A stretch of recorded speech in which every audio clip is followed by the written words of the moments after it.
and contraception, referred to as preventive chicks.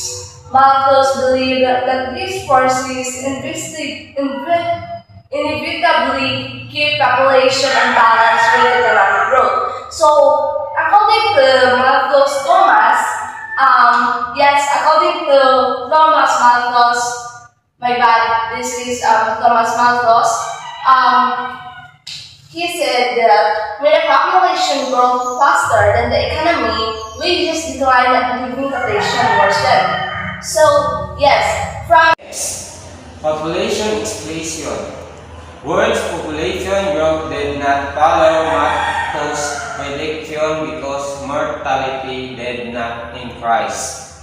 Advance from the Industrial Revolution greatly expanded food production and resources, allowing the global population to grow rapidly from about 1 billion by the end of the 20th century. Next, the demographic transition explains how population growth changes as a country develops. It's described the shift from high birth and death rates to slow birth and death rates, driven by chance and mortality and fertility as societies move from pre-industrial to industrialized economies.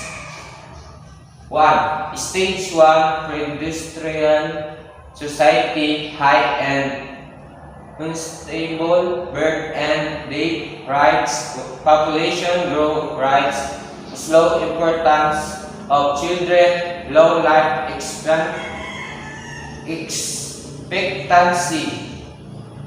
Stage 2 early industrial society, high death rates, falling death rate, high population growth.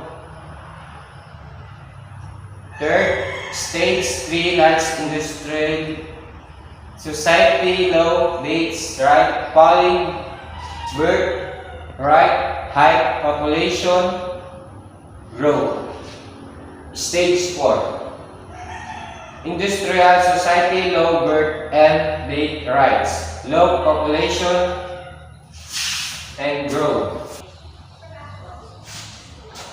That's all. Thank you.